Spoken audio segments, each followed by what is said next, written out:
Blood sugar is a nice gauge for measuring how we feel. We can kind of feel it if our blood sugar is low.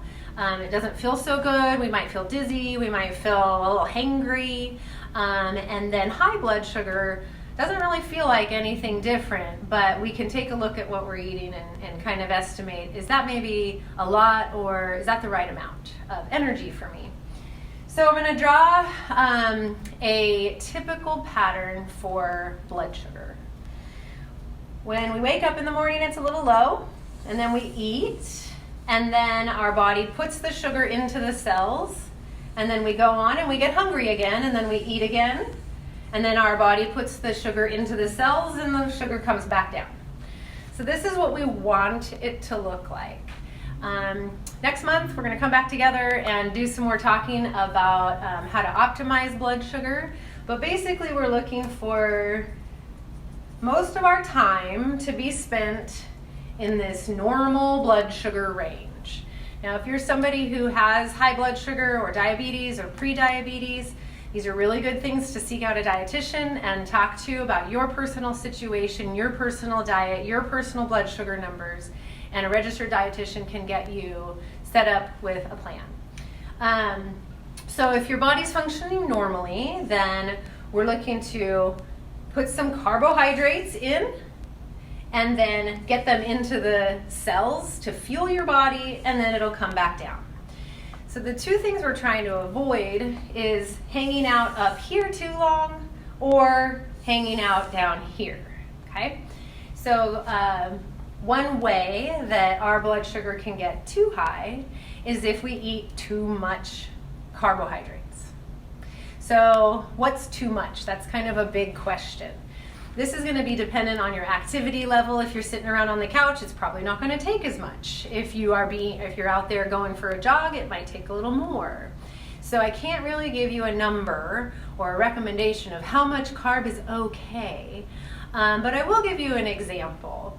So if I have two pieces of bread and an apple, then this is typically roughly around 45 grams. 45 grams of carbohydrates, a pretty middle number. It's not a ton and it's not a little bit, so it's a nice medium number. So we're just going to use 45 grams for the average person. Of course, males tend to use more, larger males use even more, active males even more, and then women less, and less active women less. So 45 grams is not a huge number, it's also not a tiny number. So including something to the equivalent of 2 pieces of bread and an apple will give you the appropriate amount of blood sugar to fuel your body without staying up here too long. Now, if I took this same 45 grams of carbohydrate and I drank it in a soda, this is my bubbly soda. Okay, so if I took that same 45 grams of carbohydrate from straight sugar, where I didn't have all of the fiber and things happening here from these whole foods, then this sugar is going to get into my bloodstream a lot faster.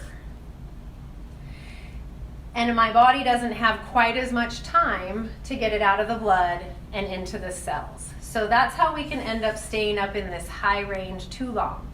So my recommendation isn't so much don't eat so many carbs, it's let's eat carbs that come with fiber. So bread, fruit, grains, beans, these are awesome ways to fuel your body without spiking a blood sugar and keeping sugary sodas to a minimum. Even juice can be pretty high in sugar. So making sure that you're slowing those carbs down with high fiber foods. Next, we don't want to get too low. When your body's hanging out down here, then it kind of goes into a survival mode where it changes where it's pulling its fuel sources from and says, uh-oh, we better stop everything and create blood sugar to feed the brain. So the brain needs glucose. That's the only thing the brain runs on unless you're in ketosis. We're not going to talk about ketosis.